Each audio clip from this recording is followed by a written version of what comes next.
The walls are closing in on Matt Gaetz, and his former girlfriend has agreed to cooperate against him in an ongoing investigation.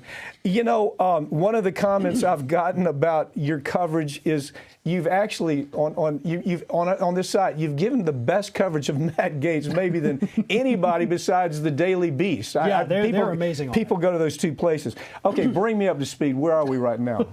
Right now, everybody is flipping on Matt Gaetz. You know, last week it was Joel Greenberg. This week we find out that his ex-girlfriend, the one who was worried she may have committed obstruction of justice, she is now cooperating, which is a good sign that, you know, they probably did approach her and say, listen, we've got you on obstruction. You need to work with us. Yes. You've got former Florida lawmaker Beshears, who is also talking to the feds. Ron DeSantis, who owes his political career to the Gaetz family, won't even talk about Matt Gaetz anymore. They asked him recently, and he said, I have nothing to say about this. He won't even defend him. He's radioactive. And here's what's up, okay?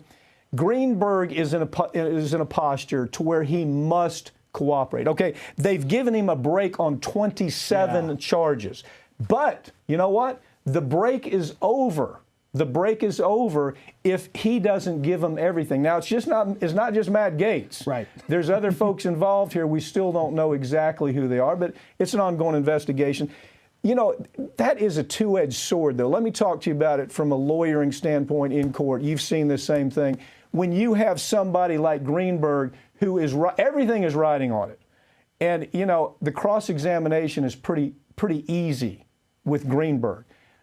Because, you know, you just attack on the idea he's got a lot at stake. Yeah, he's made all these promises. He's even accused people that have been shown not to be involved, which actually happened with Greenberg.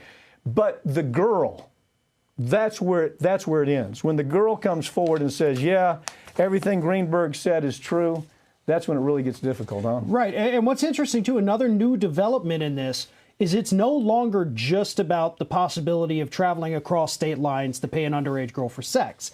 They're also looking into what he did to repay his friends in the medical marijuana industry in the state of Florida. And so this investigation, first and foremost, Gaetz has previously said, I'm not a target.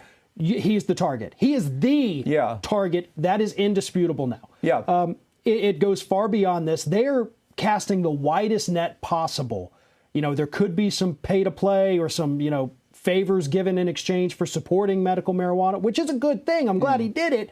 You just don't need to be illegal about it. We know a little bit about this. As you know, I'm also in the medical marijuana business. We were competing with a group that he was involved with. Our group was competing with that group. And in the end, you know, there's no question. I mean, if you just look at the chain of events, there's no question that his influence allowed that group that he was tying himself up with to get involved and to actually get a license.